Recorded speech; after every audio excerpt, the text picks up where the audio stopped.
जरूरी नहीं होता कि जिंदगी में हर जवाब शोर में मिले।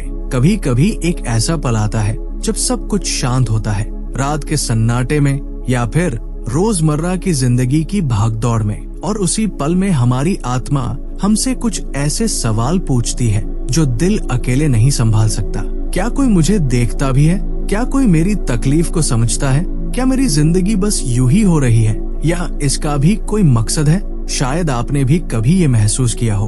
आपने दिल से दुआ की होगी, लोगों को अपनाया होगा, तरक्की की कोशिश की होगी, फिर भी एक वक्त ऐसा आया होगा जब आप छत की ओर ताकते हुए सोचते होंगे, क्या मेरी आवाज की कोई अहमियत है? दुनिया कहती है चलते रहो, मेहनत करते रहो और बेहतर बनते रहो, लेकिन अंदर कहीं एक मासूम सा रोना है। ये कमजोरी की आवाज नहीं बल्कि चाहत की है कि कोई हमें हमारे कामों से नहीं, हमारे वजूद से पहचाने। और आज मैं आपको बताने आया हूँ, आप देखे जा रहे हैं, कोई यूं ही नजर डालकर नहीं, बल्कि वो देख रहा है जिसने आपको बनाया है, जो आपके हर एहसास को, हर खामोश आह को जानता है। आपको लगता होगा कि आप बस जी रहे हैं, किसी तरह टिके हुए हैं, लेकिन खुदा देख रहा है उस इंसान को जो अकेले में रोता है, और वो सजा लेकर नहीं, प्यार लेकर आता है, वो दया लेकर आता है। वो आपके पास झुककर कहता है, मैं देख रहा हूँ, मैं जानता हूँ, मैं तुम्हें सुकून देने आया हूँ। वो सिर्फ हमदर्दी नहीं देता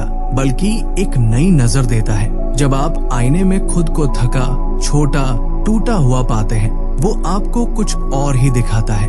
आपकी सादगी में वो ताकत देखता है, आपकी नरमी में एक जुझारू योद्धा, और आपकी टूटन में एक बहादुर दिल की शुरुआत। और ये कोई आम लड़ाका नहीं, वो जो शांति से लड़ता है, जो अपने शब्दों से चंगाई लाता है, जो बिना तालियों के भी नेतृत्व करता है। ईश्वर की नजर में आप सिर्फ अपनी मुश्किलों या गलतियों से बढ़कर हैं। आप उसके अपने हैं, चुने गए हैं, प्यारे हैं, थामे गए हैं। और अब बात सुनिए जो शायद आपको अंदर से हिला दे, वही आत्मा जिसने सितारों को बनाया, आकाश गंगाओं को रचा, समुद्रों को आकार दिया, वही ताकत आपके भीतर है। ये कोई शायरी नहीं है, ये कोई भावनात्मक कल्पना नहीं, ये हकीकत है।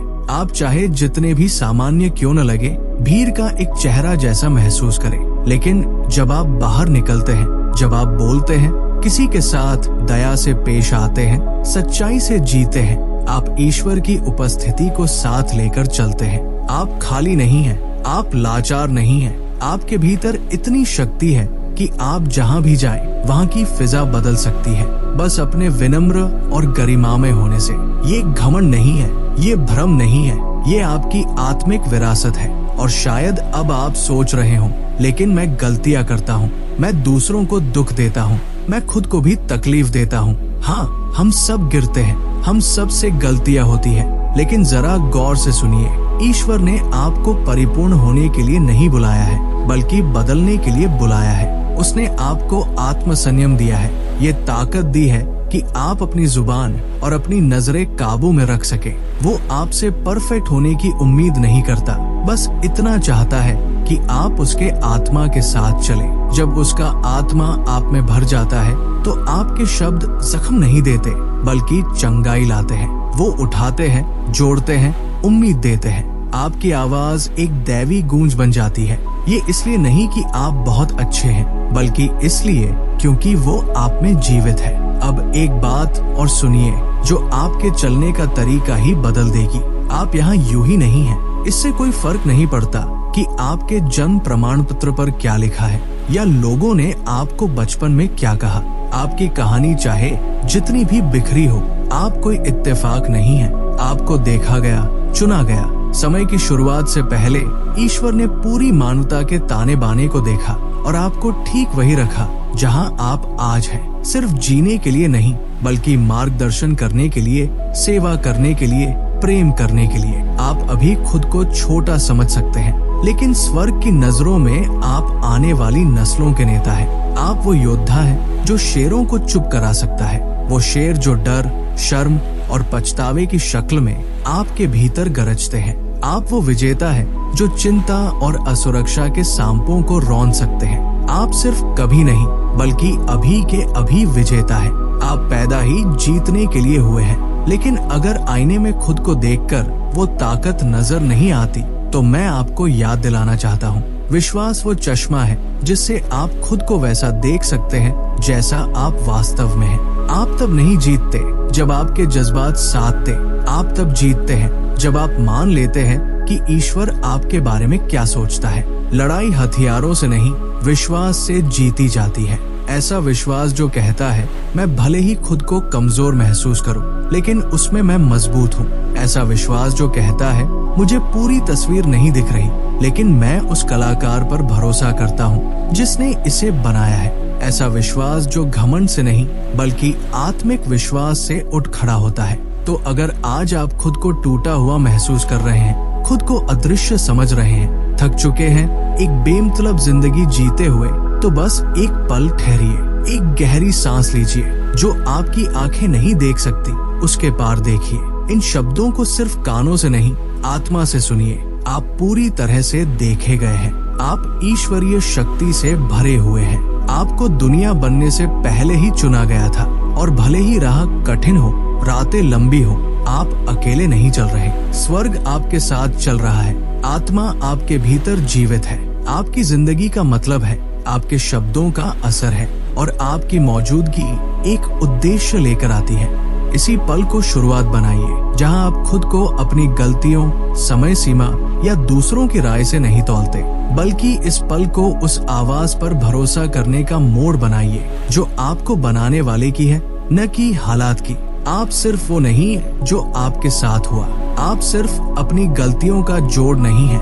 आप सिर्फ वो नहीं है जो लोग देखते हैं। आप हैं एक रोशनी का पात्र, शक्ति का वाहक, महिमा का घर। हाँ, ये भी सच है कि जब आप जानते हैं कि आप चुने हुए हैं, जब आप समझ जाते हैं कि आप दिव्य शक्ति से भरे हैं, तब भी जिंदगी आसान नहीं हो जाती। कई बार तो हालात इतने भारी हो जाते हैं कि ऐसा लगता है अब नहीं सहा जाएगा। परिवार की उम्मीदें, पैसों की चिंता, दिल के पुराने जख्म और ऊपर से आत्मा की खामोशी। आप प्रार्थना करते हैं और लगता है जैसे ऊपर कोई सुन ही नहीं रहा। आप अच्छा करने की कोशिश करते हैं, फिर भी सब बिखर जाता है। आप जवाब चाहते हैं पर बस सन्नाटा गूंजता है। ऐसे में लगता है शायद ईश्वर ने हमें भुला दिया है, शायद हम अच्छे से दुआ नहीं कर रहे, शायद हमें ही कोई कमी है। लेकिन हकीकत इससे कहीं गहरी है। क्या हो अगर वो सन्नाटा इनकार नहीं बल्कि रक्षा हो? क्या हो अगर वो बंद दरवाजा इनकार नहीं, तैयारी का हिस्सा हो? ईश्वर कोई वेंडिंग मशीन नहीं है कि जो मांगे मिल जाए। वो एक पिता है, बुद्धिमान, दयालु, हर बात जानने वाला पिता। और कभी कभी अपनी दया में वो हमें वो नहीं देता जो हम मांग रहे होते हैं, क्योंकि वो देखता है जो हम नहीं देख सकते। हम दरवाजा खुलने की भीख मांगते हैं, वो देखता है कि उसके पीछे क्या है। हम किसी के साथ रहने की दुआ करते हैं, वो जानता है कि वो इंसान हमारी आत्मा को थका देगा। हम कामयाबी के लिए तरसते हैं, वो देखता है कि कहीं ये घमंड ना बन जाए। वो हर अभी नहीं, हर रुकावट को अपनी योजना से गुजारता है, ताकि सिर्फ वही चीज आपको मिले जो आपको बनाए, तोड़े नहीं। आज नहीं समझ पाएंगे, लेकिन एक दिन जरूर कहेंगे, धन्यवाद परमेश्वर, जो आपने वो नहीं दिया जो मैं मांग रहा था। और अब ध्यान से सुनिए, आप उस पर भरोसा कर सकते हैं, भले ही सब बिखरा हो। असली भरोसा तब साबित होता है जब कुछ भी समझ में नहीं आता, जब प्रार्थना का जवाब नहीं आता, और फिर भी आप सिर उठाकर कहते हैं, मैं तुझ पर भरोसा करता हूँ। यही होता है असली विश्वास, यही होता है आत्मिक रिश्ता। ईश्वर को परिपूर्ण अनुयायी नहीं चाहिए, उसे सच्चे दिल चाहिए। तो अब निडर होकर चलिए, गहराई से प्रेम कीजिए, पूरी तरह समर्पण कीजिए। आपको भले आज पूरी तस्वीर न दिख रही हो, लेकिन ईश्वर आपकी जिंदगी से एक अनंत चित्र बना रहा है। और जब सब खत्म होगा, जब आंधियां थम जाएंगी, आप पीछे मुड़कर देखेंगे, अफसोस से नहीं बल्कि अचंभे से, क्योंकि तब आपको दिखेगा कि हर खामोशी पवित्र थी, हर ना एक रक्षा थी, हर टूटा पल एक कृपा का द्वार था। और तब आपको पूरे यकीन के साथ एहसास होगा, आप कभी अकेले नहीं थे। आप हमेशा चुने हुए थे, हमेशा प्यार किए गए थे, हमेशा थामे गए थे।